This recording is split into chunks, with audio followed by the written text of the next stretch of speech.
the United States military has begun strikes against Al-Qaeda terrorist training camps in Afghanistan. Human rights are women's rights, and women's rights are human rights. People matter, freedom matters, peace matters, Ukraine matters. Olá, bem-vindos a mais um episódio de A História Repete-se, com Henrique Monteiro. Olá, Henrique. Olá, Lourenço. E comigo, Lourenço Pereira Coutinho.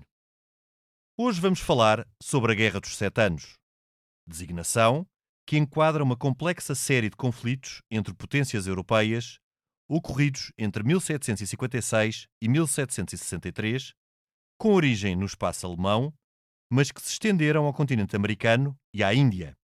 Assim, Guerra dos 7 Anos é uma designação redutora que não evidencia a sua complexidade nem a sua escala. Winston Churchill considerou-a mesmo a primeira das guerras mundiais. Fui deputado da oposição, fui jornalista e primeiro-ministro. Fundei um jornal e a primeira televisão privada em Portugal. E para contar as minhas memórias, voltei a inovar. Memórias de Francisco Pinto Balsemão, um podcast inovador baseado no livro homónimo, narrado por voz em inteligência artificial. Disponível em expresso.pt e nas plataformas de podcast. Expresso. Liberdade para pensar. A Guerra dos 7 Anos é um bom exemplo que a história repete-se, afirmação que dá nome ao nosso programa. Claro que a história não se repete literalmente, sobretudo porque, dificilmente, diferentes contextos e personagens podem escrever a mesma história. Isto não esquecendo a importância do acaso, um fator que não pode ser negligenciado. A história é feita por humanos, logo, não é uma abstração que evolui com base na lógica, muito pelo contrário. No entanto, se a história não se repete literalmente, dá-nos seguramente lições para o presente. No caso dos conflitos entre as potências europeias durante o século XVIII, confirma-nos que as alianças aparentemente imutáveis podem ter reviravoltas surpreendentes, bastante para tal a simples mudança de um ator da história. Foi o que aconteceu em 1762, durante a Guerra dos 7 Anos. Na altura, a Prússia estava praticamente derrotada pela Áustria, que era apoiada pela Rússia, então governada autocraticamente pela czarina Isabel I, que tinha profunda antipatia por Frederico II da Prússia. Berlim, a capital do reino, estava ocupada por russos e austríacos, e a situação prussiana era tão desesperada que Frederico II pensou em suicidar-se. Então, por uma daquelas conjugações mais ou menos casuais em que a história é fértil, a czarina russa morreu com 52 anos, sendo sucedida pelo sobrinho, Pedro III. O novo czar, filho de pai alemão, tinha nascido em Schleswig-Holstein e era um admirador de Frederico II da Prússia. Assim, mandou as tropas russas cessarem fogo de imediato e desocuparem a Prússia, o que permitiu a Frederico II respirar fundo e recuperar a iniciativa militar. Quando a guerra terminou, no ano seguinte, Frederico II e a Prússia eram os grandes vencedores continentais deste conflito. Meses antes, quase ninguém apostaria neste desfecho. Já vou adiantado nesta introdução e ainda não enquadrei a Guerra dos 7 Anos. O que foi então este conflito? A Guerra dos 7 Anos foi um conflito típico do antigo regime, com as potências europeias a competirem pelo seu espaço de influência. No espaço alemão e continental, evidenciou a rivalidade entre a Áustria dos Habsburgo, reis da Boémia e da Hungria, e, desde o século XV, o quase monopólio da eleição do imperador do Sacro Império, e a Prússia luterana dos Hohenzollern, território descontínuo no norte da Alemanha, que tinha se tornado um reino no início do século XVIII, isto com a paz que pôs fim à Guerra de Sucessão de Espanha. Desde então, a Prússia vinha a afirmar-se como potência militar. A Guerra dos 7 Anos enquadrou ainda outras rivalidades, ocorrendo a mais relevante fora do continente europeu, a rivalidade comercial e marítima entre a Grã-Bretanha por um lado e França e Espanha por outro. Lembre-se que o resultado da Guerra de Sucessão de Espanha provocou um realinhamento de alianças, com França e Espanha, rivais desde o século XVI, a passarem a ser governadas pela mesma família, os Bourbon, antagonistas de britânicos e austríacos. Entre 1715 e 1740, ou seja, desde a Paz de Utrecht até ao início da Guerra de Sucessão da Áustria, a Europa do antigo regime não conheceu qualquer conflito generalizado. No entanto, as rivalidades latentes evidenciaram-se, por exemplo, na Guerra de Sucessão da Polónia, no conflito entre britânicos e espanhóis na zona do Caribe e, a leste, na afirmação da Rússia como grande potência do Norte, em detrimento da Suécia. Em 1740, começou um novo conflito à escala europeia, pois o imperador Carlos VI de Habsburgo morreu sem herdeiros masculinos, o que levou França e Prússia a contestarem a eleição para o trono imperial de sua filha, Maria Teresa, que lhe sucedera como arquiduquesa de Áustria, rainha da Hungria e da Boémia. Maria Teresa foi apoiada pela Grã-Bretanha e por Hannover, isto numa altura em que o rei britânico era também grande eleitor de Hannover, enquanto França e Prússia apoiaram a eleição imperial de Carlos da Baviera, que foi o imperador Carlos VII de 1742 a 1745. A guerra começara, entretanto, quando Frederico II, que tinha acabado de tornar-se rei da Prússia, invadiu a Silésia, um importante território dos Habsburgo. Em pouco tempo, o conflito generalizou-se a boa parte da Europa Central. Em 1745, morreu o imperador Carlos VII. Então, Francisco de Lorena, marido de Maria Teresa de Habsburgo, foi eleito imperador do Sacro Império. A guerra continua, no entanto, por mais 3 anos, pois França pretendia ocupar os Países Baixos austríacos. A paz assinada em 1748 confirmou a posse da Silésia pela Prússia, o domínio dos austríacos sobre o Milanado e o direito dos britânicos a enviarem uma frota mercante anual à América Espanhola. Esta paz desagradou profundamente a austríacos e franceses. O resultado provocou uma surpreendente inversão de alianças, com Áustria e França a aproximarem-se contra o que consideravam um mal maior: a Prússia, no caso dos austríacos, e a Grã-Bretanha, no caso dos franceses. Em 1755, o exército austríaco invadiu a Silésia com o intuito de recuperar este território. Esta invasão contou com o apoio de França, Rússia e Suécia. No outono do ano seguinte, Frederico II da Prússia respondeu aos austríacos. Formou uma aliança com a Grã-Bretanha, Hannover e outros estados alemães e lançou um ataque surpreendente à Saxónia e depois à Boémia, sendo, neste último caso, vencido pelos austríacos. Em pouco tempo, boa parte da Europa voltou a envolver-se num conflito generalizado. Frederico II venceu sucessivamente austríacos e franceses, mas, a partir de 1758, remeteu-se à defensiva, depois de ter sido derrotado por russos e austríacos. Fora da Europa, a guerra foi protagonizada por britânicos e franceses, sobretudo na Índia e na América do Norte. No entanto, também arrastou Espanha e Portugal, aliados, respectivamente, de França e Grã-Bretanha.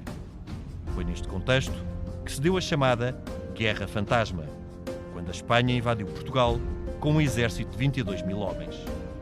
Este acabou por retirar com perdas consideráveis, em boa parte devido à guerrilha portuguesa, isto sem ter chegado a combater.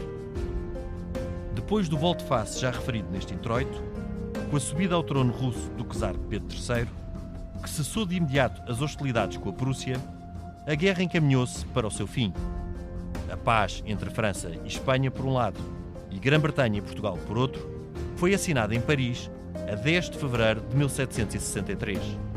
5 dias depois, a centenas de quilómetros de Paris, Áustria e Prússia assinaram o Tratado de Hubertsburgo. Genericamente, a Guerra dos 7 Anos resultou na afirmação da Prússia como potência militar e da Grã-Bretanha como principal potência marítima e comercial. Também confirmou a Rússia como protagonista da política europeia, em contraste com o isolamento dos tempos anteriores ao czar Pedro o Grande. Pelo contrário, França perdeu quase todo o protagonismo na Índia e na América do Norte, onde perdeu territórios a leste do Mississippi e a oeste dos Apalaches, e em quase todo o Canadá, exceto o Quebec. Este equilíbrio entre potências durou quase 30 anos, de 1763 até 1792, altura em que um acontecimento imprevisível a Revolução Francesa voltou a baralhar um equilíbrio de poderes que, aos olhos dos contemporâneos, parecia imutável. Henrique, e de facto isto é talvez um dos ensinamentos que nós podemos tirar da história, retirar, é que estes equilíbrios que aos olhos dos contemporâneos parecem imutáveis, são, regra geral, quase sempre precários e circunstanciais. Aconteceu aqui nesta Guerra dos 7 Anos, que foi um conflito generalizado que enquadra uma série de tensões entre potências europeias, e é de facto um conflito muito complexo, que é a base da emergência da Prússia como grande potência na Europa Central e também a afirmação definitiva da Grã-Bretanha como grande potência naval e marítima. Verdade. E além disso, é um conflito muito pouco conhecido, pelo menos na historiografia portuguesa. É praticamente ignorado. Apesar de haver, como tu referiste, a célebre guerra fantasma, não é? Em que, enfim, tropas espanholas e francesas, mas sobretudo espanholas, invadem Portugal no norte, ali por Bragança, Chaves e tal. Trás-os-Montes, depois Beira, a invasão principal. Mas nunca chega a haver uma batalha em que morra alguém, quer dizer, por isso é que ela é fantasma. Mas sabes aí, só sobre a Guerra Fantasma, acaba por ser a primeira expressão da guerrilha, ou seja, do povo em armas, contra um exército do lado português.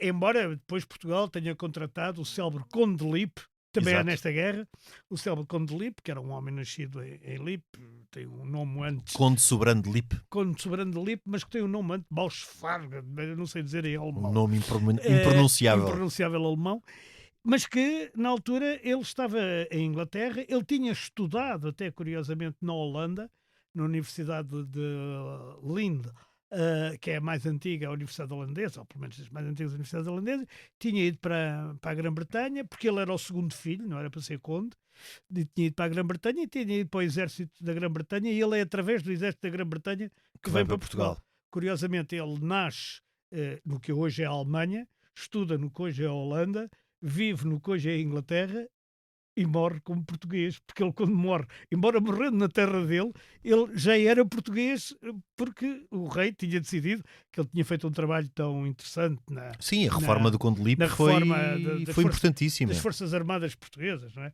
Que é aquela que aliás, que dura até o tempo napoleónico. O exército português ainda vai com a... E era aquela que se diz, não sei se por piada, mas no tempo de Cavaco Silva usava-se muito o regulamento do Conde de Lippe, para dizer que os algarvios não podiam subir a mais do que correnteiros. Mas isso não sei se é verdade ou se é uma mera piada. Agora, esta guerra, eu acho que a caracteriza muito bem o Winston Churchill. É a Primeira Guerra Mundial. E é a Primeira Guerra Mundial porque ela tem como palcos a Europa, desde logo, e praticamente toda a Europa, desde a Península Ibérica, que, por exemplo, nas duas grandes guerras não participam, mantêm-se à parte, vai até à Rússia. Portugal participou na primeira, mas... Sim, mas não houve guerra no seu território. No palco europeu, sim. Vai até à Rússia, portanto passa ali praticamente pela Europa toda, tem uma expressão bastante acentuada na Índia, que tinha acabado, enfim, isto são 100 anos praticamente, mas o Portugal tinha oferecido Bombaim aos ingleses, como século XVII, como década de 1660, Catarina, como dote da Catarina, e portanto os ingleses estavam a entrar na Índia através das companhias, e é aí que eles tomam conta da Índia depois desta guerra, não é? E vai à América do Norte, daquilo que já falaste da guerra dos ingleses e franceses, mas que fica conhecida, embora seja simultânea, pela guerra franco-indígena, porque ela, na verdade, é sobretudo dos exércitos franceses contra índios, nomeadamente os Huron, os Algonquinos, de um lado, e depois do outro lado os moicanos, que, aliás, que dá origem a um dos grandes romances da minha juventude, que era O Último dos Moicanos. O Último dos Moicanos, exatamente. John Fenimore Cooper, salvo erro. E portanto, vai também para a América do Sul. Exato. Porque a guerra na colónia do Sacramento entre Portugal e Espanha na altura do Marquês de Pombal, logo a seguir ao terremoto. Colónia de Sacramento, atual Uruguai, atual mais ou Uruguai. menos, grosso E modo, quando atual depois Uruguai. Espanha conquista o Rio Grande do Sul, aquilo que é hoje o Estado do Rio Grande do Sul, praticamente, mais tarde, 14 anos mais tarde, Portugal recupera esse território, mas foi Portugal e a Inglaterra que quiseram conquistar a Colónia de Sacramento e não conseguiram. E também é uma invasão portuguesa da zona do Rio de toda a zona do Rio da Prata, não só da Colónia do Sacramento. Sim. Com os ingleses. Há algo que continua a ser recorrente nos tempos seguintes. Depois o Príncipe Dom João fará o mesmo quando estiver no Brasil. Sim, mas isso aí já noutra altura. Mas isto é tudo no âmbito desta guerra. É porque na altura, como é óbvio, estas classificações são sempre a posteriori. Aliás, na altura, quando existiu o combate, nunca ninguém lhes poderia chamar Guerra dos 7 anos porque não saberiam a sua extensão, não é? Como Guerra dos 30 anos ou dos 100 anos. Eu ia fazer mais um paralelismo da história, repete-se. É que tudo isto começa por causa de terras raras. Na altura não se chamava terras raras, nem minerais, não sei o quê, mas era a Silésia. A Silésia. E a Silésia o que é que tinha? Carvão, que era essencial na primeira Revolução Para o Industrial. início da primeira Revolução Industrial, exatamente. Estava a viver justamente nessa altura. Estava a dar os primeiros passos. O carvão da Silésia, que foi importante até, sei lá, até ao fim da Polónia, até Gdansk e tudo isso. O carvão da Silésia foi um dos grandes motivos económicos e de ocupação de terra desta... Sim, houve dois. Foi o motivo económico e o facto também de o reino da Prússia ser descontínuo. Sim, ter o Brandeburgo e ter o Ducado da Prússia, ter o grande eleitorado do Brandeburgo. Ainda tinha depois a Borussia. Sim. A Borussia que é para cá. A Dortmund, por exemplo. Exato. O Borussia de Dortmund. Mönchengladbach, que são mais ocidentais, e que faziam parte... E a Prússia aqui entrava em conflito com a Polónia, com a Suécia e com a Polónia. E muito com a Polónia. Com a Áustria. Aliás, o objetivo era manter um território contínuo. Sim. E de facto é uma guerra que se joga em vários palcos. Que é uma... Na altura não havia uma noção que todos estes conflitos enquadravam tensões globais, porque eram entre aliados, e pragmaticamente entre aliados. Mas há aqui um outro aspecto que é surpreendente nesta guerra e também é algo que acaba por ser interessante analisar no presente, que é esta inversão total de alianças. Ou seja, enquanto a Europa esteve praticamente em paz desde o fim da Guerra de Sucessão de Espanha, desde 1713, 1715, depois quando foi a paz do Utrecht, que estabeleceu aquilo que foram os equilíbrios europeus durante quase 3 décadas, em que a Espanha passa a alinhar com França e em que a Áustria acaba por ser compensada, ficando com parte dos Países Baixos e também com influência no norte de Itália. Isto são guerras típicas do antigo regime em que nem existia a ideia da vontade dos povos, o que existiam eram territórios que passavam de dinastias para outros. Aliás, é interessante porque quase todas estas guerras são guerras de sucessão. Ou seja, quando há uma crise sucessória, da Áustria, até a guerra da sucessão da Polónia, o que era um caso... E depois não esquecer o grande milagre da Casa de Brandeburgo, porque isto aqui altera completamente o rumo da guerra, não é? Porque quando morre Isabel, a Czarina, sim. E Isabel I, sucede-lhe o Pedro III. E o Pedro III tinha como referência máxima, era um grande admirador do Frederico da Prússia. Sim. E, portanto, a Rússia muda de lado. Isto agora também na história repete. Faz lembrar quase a época contemporânea. O Trump, para aqui. Mais uma vez, reforcemos que não há paralelismos literais, mas há coisas que de facto fazem lembrar. Basta a mudança de um personagem fundamental. Sim. Que por acaso pode ter admiração por outra. E porquê que o Pedro III também tinha admiração, e aqui é um ponto interessante, pelo Frederico II? Pois. A Casa da Rússia, e isto depois também é um outro aspecto que nós hoje vemos a posteriori e não temos tanto essa noção. A Rússia começa a sua assunção quase como uma nação de vocação imperial no século XV, quando os primeiros czares rússios se reclamam os herdeiros dos antigos imperadores bizantinos. Exatamente. Portanto, e aí passam a intitular-se czares. Mas que vem de César. Vem de César, exato. Como Kaiser, no caso alemão, vem... Agora, no século XVIII, há várias particularidades na Rússia, mas há 2 particularidades curiosas. Uma é que praticamente todo o século XVIII da Rússia tem czarinas e não czares. As czarinas ocupam praticamente...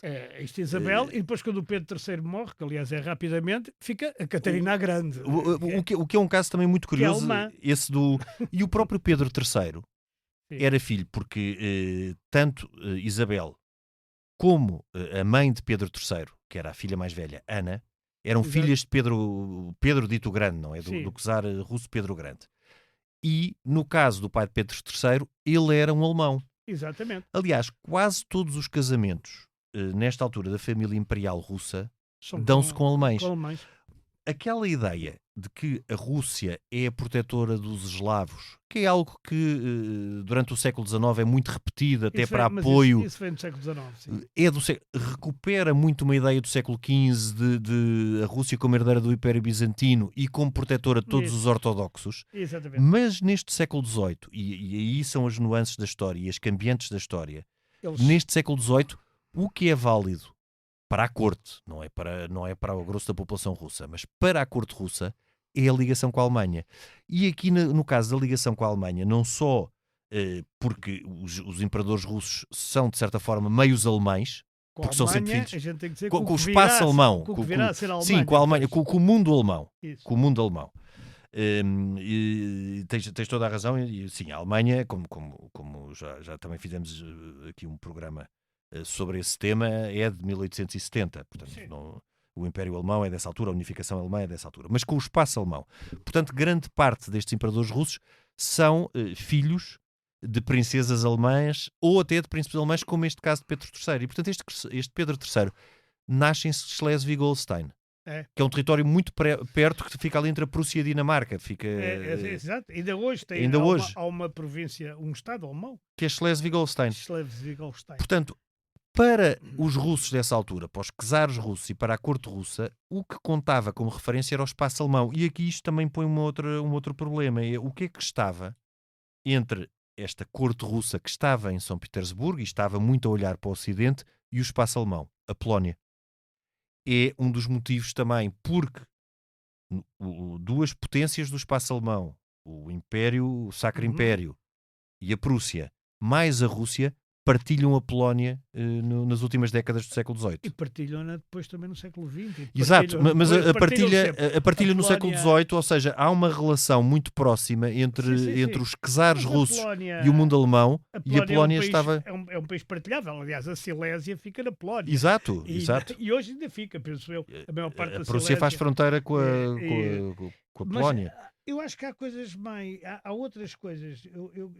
Esse milagre que a Catarina... que depois dá na Catarina a Grande, que é a viúva do Pedro III. Não, pior, Henrique, a Catarina a Grande, isto também... Ela é alemã, aliás. Ela é de origem alemã. E agora, só para fechar esse parênteses dos czares russos. E o que é que Catarina II faz? Catarina II era mulher... Que é a mesma que a Grande. Catarina II ou Catarina a Grande, exato. Era mulher de Pedro III. Pedro III era alguém notoriamente incapaz. Aliás, quem ler, nós já também fizemos aqui um episódio sobre os czares russos do século XVIII. Exatamente. E aquela corte russa era completamente excêntrica e apesar de algumas qualidades de algumas das czarinas, a Isabel I tinha qualidades, mas também tinha as suas excentricidades. Mas este Pedro III era um czar considerado incapaz, alcoólico, uma pessoa muito complicada.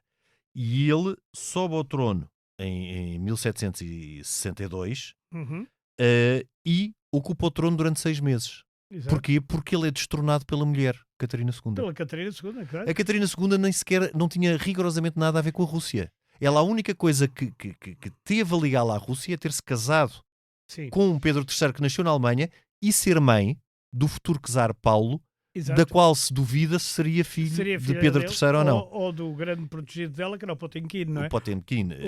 Não, sim, mas isso... É já no fim. Sim. É já no fim. Aliás, é o Potemkin que dá a Crimeia, mais uma coisa Rússia. da história, à Rússia. E faz as chamadas aldeias Potemkin, que eram só fachada, para a grande czarina ir ver como estava desenvolvida. Mas o Potemkin era foi um dos muitos Foi um dos favoritos de grandes. Catarina II, mas era um homem capaz. Era um Não, homem era, com e qualidades era um políticas militar e um bom militar. e, Sim, e sim, tudo sim. isso, mas lá isso que fez lá as fachadas para ela ir ver, Sim. as aldeias Potemkin. Sim, mas também isso é- muito por a essa pedido é a dela. história. Ou seja, a Catarina II Mas da estamos Rússia a desviar-nos do... destrona o marido e Exatamente. torna-se czarina, não ter nada a ver com a E Rússia. agora voltemos à Inglaterra, porque Sim. esta guerra, se por um lado é entre os austríacos, que tinham Berlim no início, tinham conquistado Berlim e, portanto, uma boa parte do Brandenburgo e essas coisas todas. Sim, levaram Frederico II ao desespero. E levaram o Frederico II e, portanto, tinha a Prússia praticamente encurralada. A Prússia, pelo outro lado, também tinha inimigos a norte, como a Suécia, tinha inimigos a leste, como a Rússia, a tal coisa que muda com a célebre milagre da Casa de Brandenburgo, como é conhecida na Que é a ascensão ao trono de que é a Pedro ascensão III. ao trono de Pedro III, e depois da Catarina II, que se torna aliada do Frederico. Aliás, da Prússia. uma das coisas que Catarina II destrona ao marido, mas mantém a mesma política em relação à Prússia. Exatamente. Mantém a aliança, aliás, Mantém. porque eram ambos déspotas eliminados, Exato, correspondiam-se com filósofos. exato, Frederico exato. II e Catarina II tinham muitos pontos em Tinham comum. muitas coisas.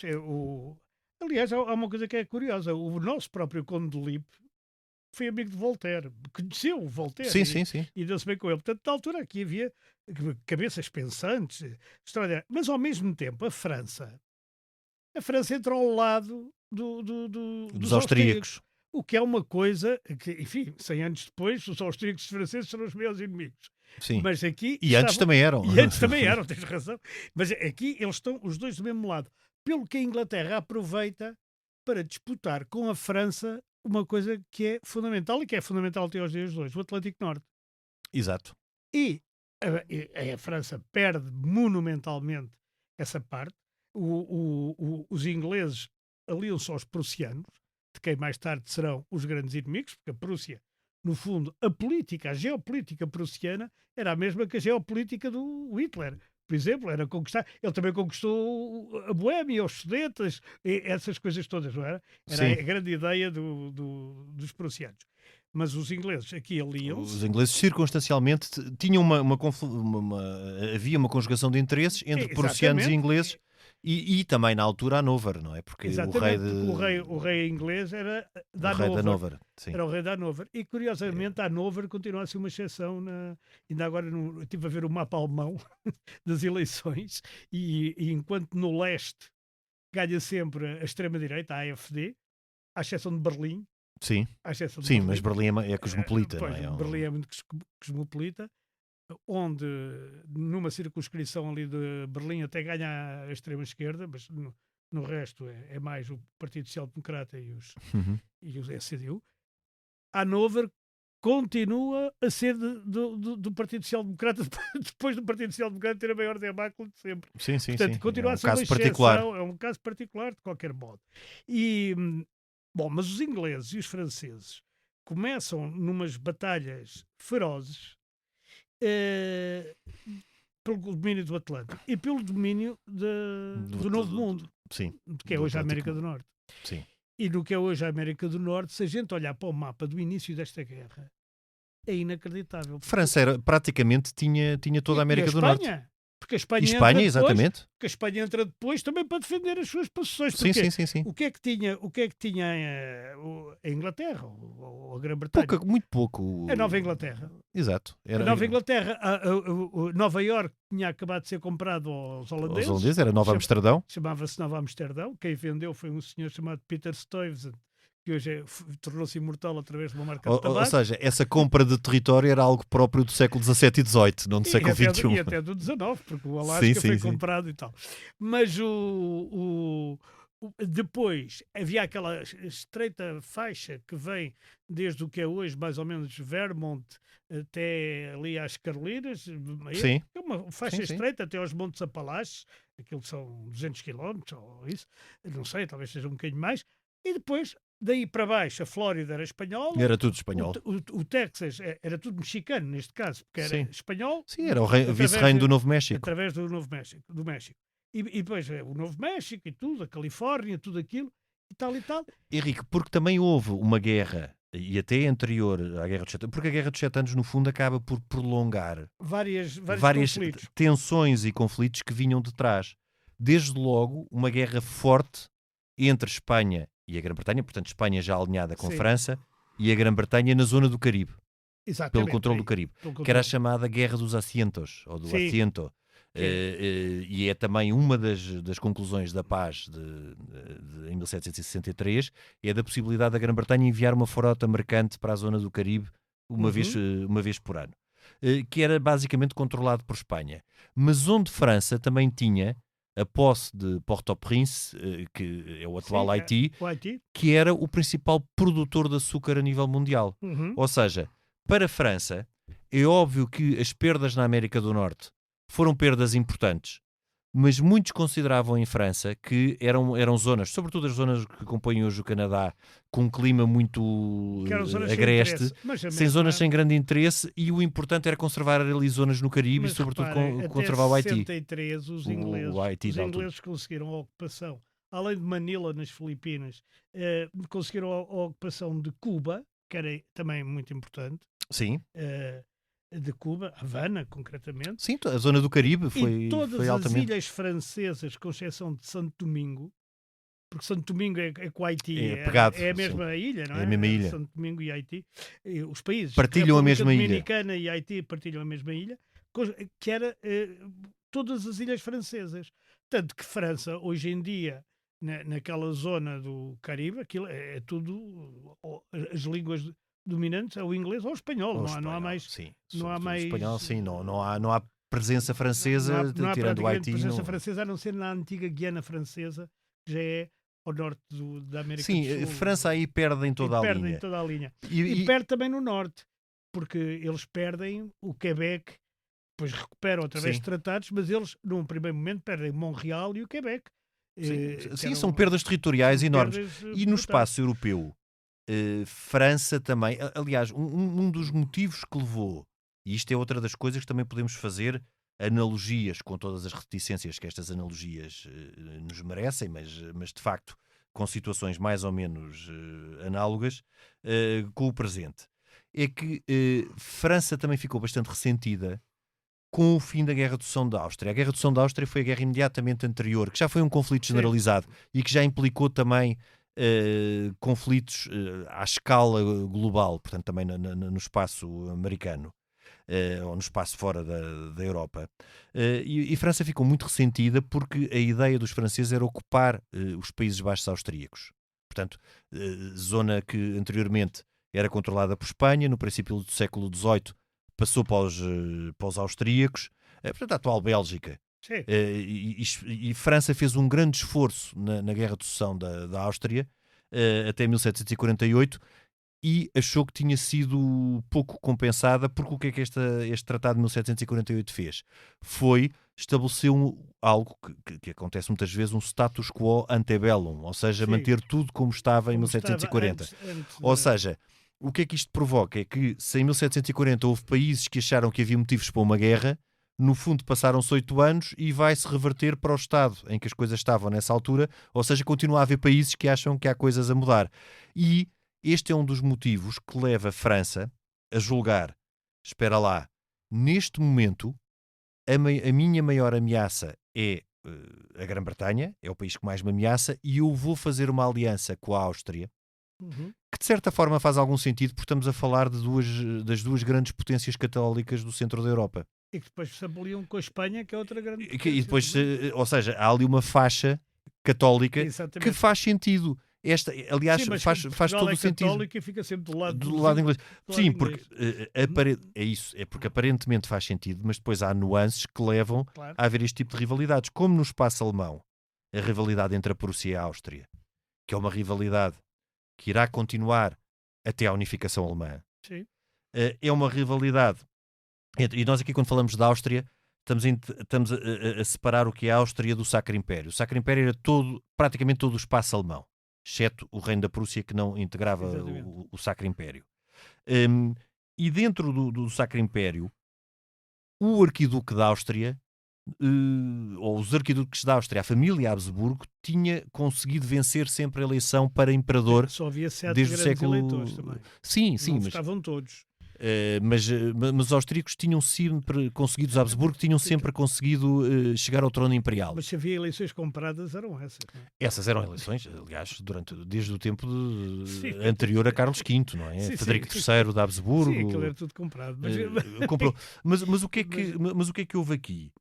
Nesta guerra de sucessão da Áustria e não criando aqui muita confusão, porque este foi o conflito generalizado imediatamente anterior à Guerra dos 7 Anos e, de certa forma, foi por ter ficado mal resolvida ou por a sua paz feita em 1748 ter deixado algumas potências insatisfeitas, que levou ao reacender da guerra em 1756. Aliás, a guerra reacende exatamente quando a Áustria procura recuperar a Silésia. Também acharam uma injustiça que a Silésia ficasse com a Prússia.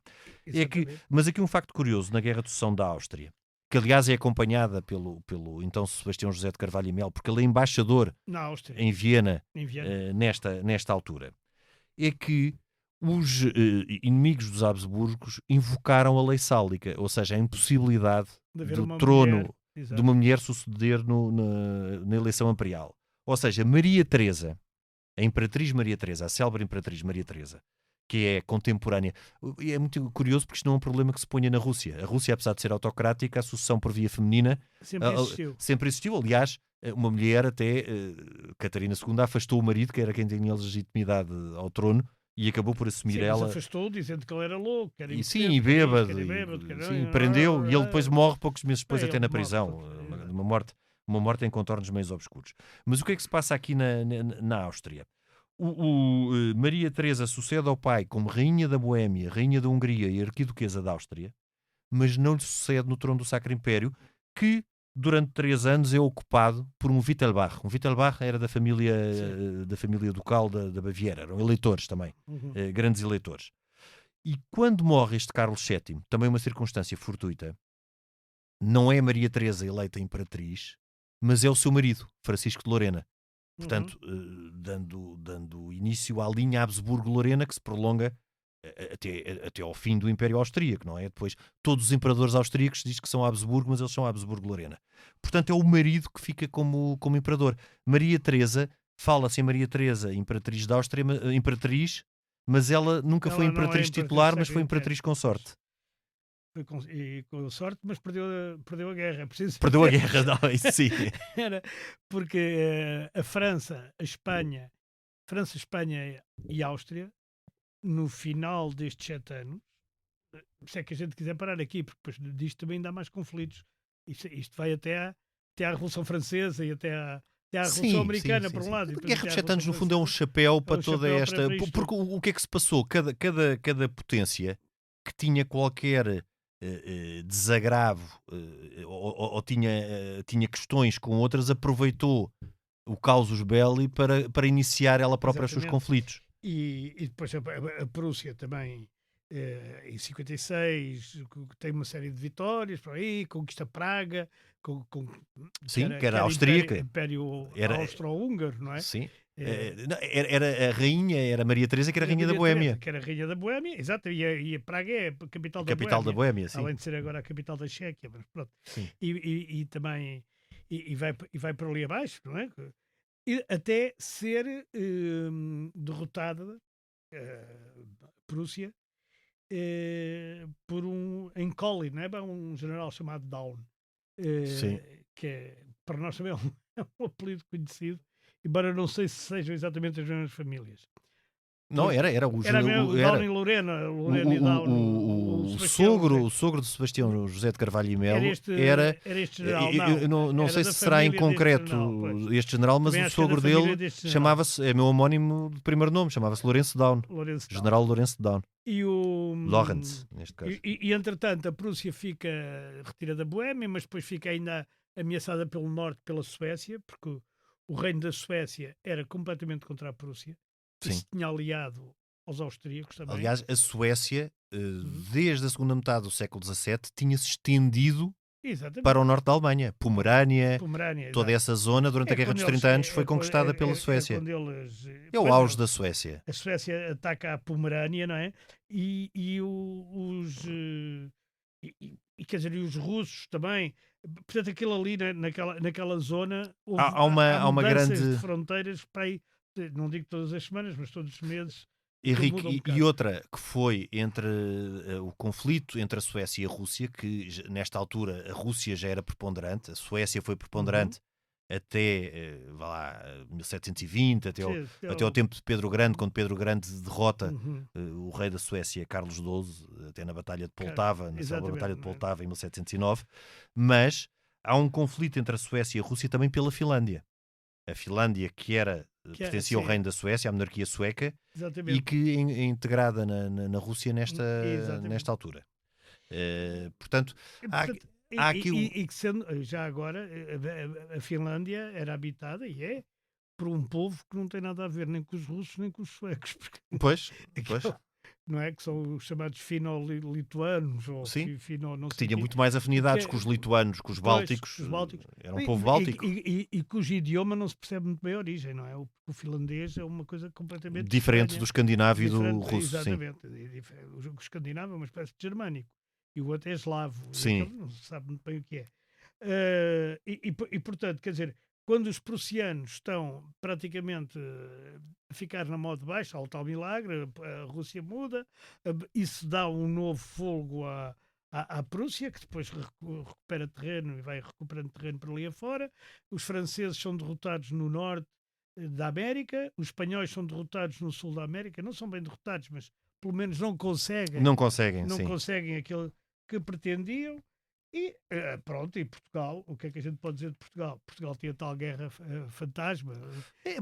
Portugal, nesta altura, acaba por, depois de um tempo, que foi praticamente todo o reinado de Dom João V, em que Portugal opta pela neutralidade no espaço europeu, e de Exato. facto... E era neutro. neutro, e nestes conflitos, normalmente, repetindo aquela frase, não é neutral quem quer, é neutral quem pode. Quem pode, pois. Portugal tem uma política de neutralidade ao longo de toda a primeira metade do século XVIII. Nesta segunda metade, apesar de haver argumentos que levariam França e Espanha a argumentar que Portugal deveria aderir ao Pacto de Família, e o argumento principal era o facto do rei Dom José ser casado com uma Bourbon, Dona Mariana Vitória, mas aqui Portugal mantém-se, talvez pela primeira vez, firme na aliança inglesa. Esta ideia de que a aliança inglesa... E é bom recordar que a primeira invasão de Portugal feita por exércitos franceses e espanhóis é 5 anos depois do terremoto de Lisboa. Portanto, Sim. o Marquês de Pombal está em pleno... reconstrução, sim. Não é? E Portugal está numa situação reconstrução da cidade. É por isso que se chama o Conde de Lippe. Eu falo muito do Conde de Lippe, Para mas o Conde de reorganizar. Lippe foi importante na nossa defesa, tanto mais que as três invasões que se tentam, embora se perceba que os espanhóis não tinham muito interesse em atacar Portugal, aquilo era mais os franceses e os austríacos, por proxies, não é? Por interposta Espanha, Sim. mas os espanhóis não tinham assim um interesse por ir além, mas os portugueses, a verdade é que conseguem repelir todas as invasões. Sim. Aqui com duas grandes ajudas, depois vai ser também um problema em que Napoleão vai cair. Aliás, Napoleão era relativamente próximo deste tempo, são décadas que os separam, poderia ter... anos. Porque o que é que se passou? Tanto a invasão por trás dos montes como a invasão pela beira não tiveram em conta a dificuldade do terreno, e as vias de comunicação eram muito, muito más nesta altura, que é o mesmo problema que o exército francês vai ter quando a primeira invasão. E esse é um dos motivos, juntamente com a resistência dos portugueses nas guerrilhas, que levará à derrota do exército espanhol, que ainda era uma força considerável. Não se percebe porque é que eles não entraram pela zona do Alentejo, que é uma zona muito mais fácil de entrar do que a zona do norte. É mais, não tem as dificuldades do terreno da chegada da Beira para Lisboa ou de trás dos montes para Lisboa, mas este é um dos motivos. Talvez não tivessem apoio, não é? Porque... Eventualmente, pois, eu estou aqui a falar sem grandes, não sendo um especialista de toda em história militar. A linha de Santiago, o caminho de Santiago é todo pelo norte. Exato. E portanto os franceses e essa malta seguiram o caminho de Santiago, exato. Seguiram o caminho e vieram por ali e entraram por ali. Pelo norte de Portugal. Exato. De facto era muito mais fácil entrar pelo Alentejo e pelo Algarve, não há praticamente barreira nenhuma. O próprio Guadiana Sim, é não. um rio estreito aí. Aliás, os espanhóis dizem que o Guadiana é um rio que aparece e desaparece. Sim. Não é, não é um rio constante. É um rio ilusório. É um rio ilusório. Mas ali é bastante simples. E um Sim, pouco mas a mais entrada acima. por trás dos montes e pela beira mostra o que não se conhece do que é a realidade e Exato. o acidentado e as más vias de comunicação, que é um erro que Napoleão vai repetir. Aliás, Napoleão, só por referir, a grande figura para Napoleão também, e antes de aparecer Napoleão como grande referência militar, a grande referência militar era Frederico II da Prússia. Frederico II da Prússia foi um militar extraordinário. Curiosamente, alguém que, antes de se ter tornado rei, interessava sobretudo por filosofia. Ele foi uma pessoa com grandes interesses culturais e com grande curiosidade, que viveu à sombra do pai, Frederico Guilherme I, rei da Prússia, que era um disciplinador férreo e que implicava castigos corporais, inclusive ao próprio Frederico II, e o fez sofrer bastante.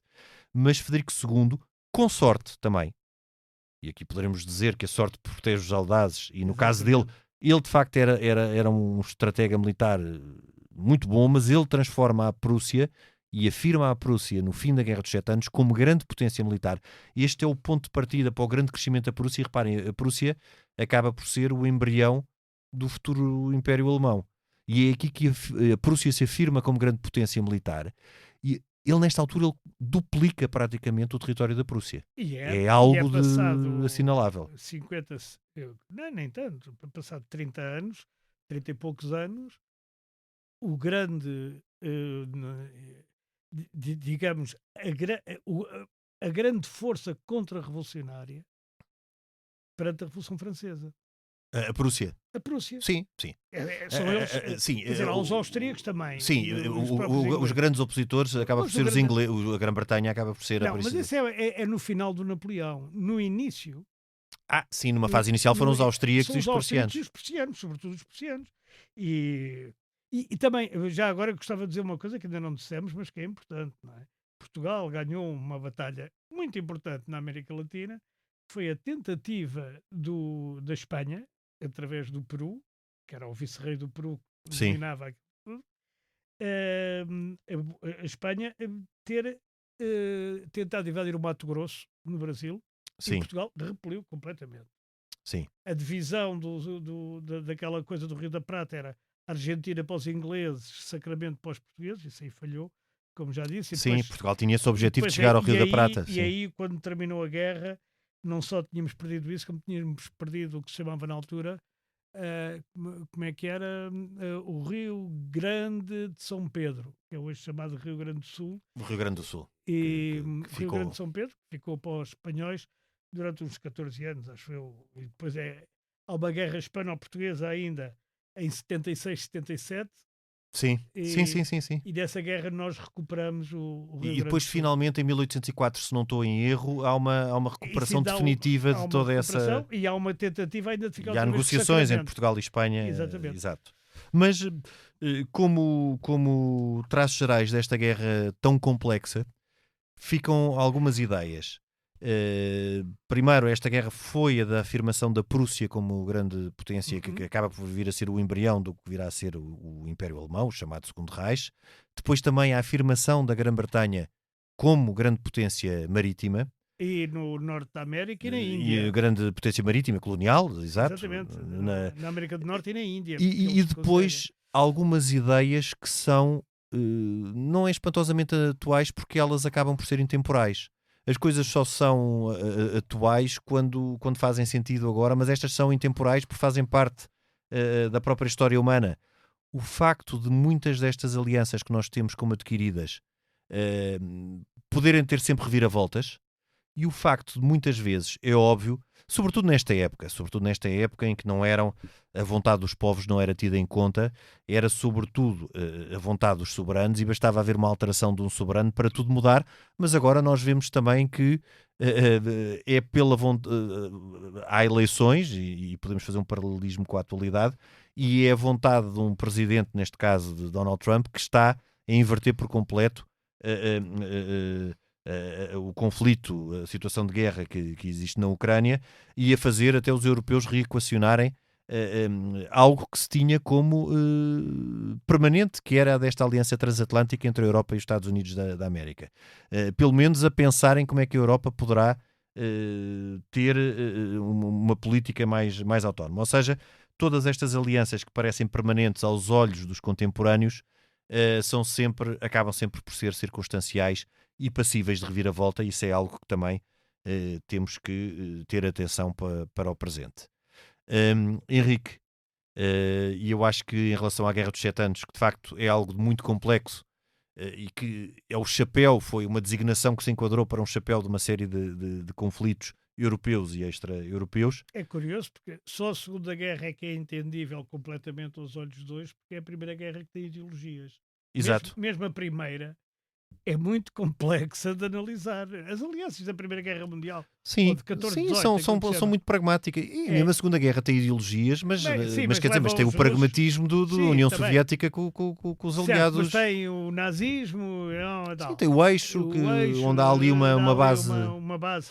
Mas repara que estas guerras tinham outras bases. Por exemplo, poderiam ter uma base religiosa e familiares. A lógica era outra, e para a altura isto fazia-lhes sentido. Haver uma aliança, haver duas dinastias, uma em França e em Espanha, fazia sentido que as potências fossem aliadas. Eu acho que na altura, a gente esquece muitas vezes que na altura não havia nações propriamente ditas. Havia reinos e súbditos. E, portanto, exato. Se o rei era a favor de não sei o quê, da aliança com a Inglaterra, no caso o nosso rei, ou o Marquês de Pombal aqui, porque o rei mandava pouco, era a favor da continuação da aliança com os ingleses. Coisa curiosa, porque ele, a sua vida, ele também esteve em Londres, mas teve depois... Sim.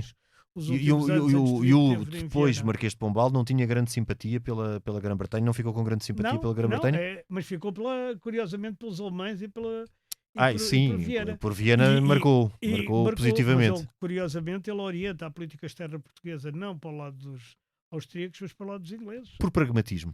Exatamente. Aqui temos um pragmatismo, e temos que perceber que a nossa lógica hoje...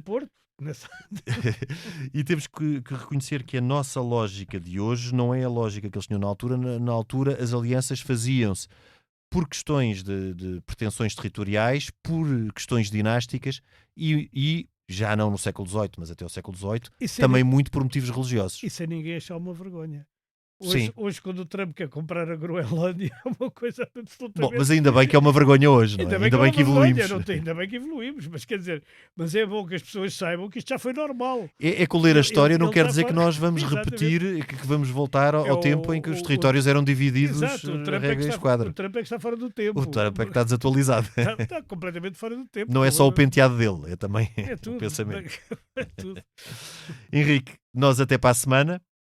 A gravação e sonoplastia esteve a cargo de Tomás Delfim. Nós voltamos na próxima semana, noutro tempo e noutro espaço.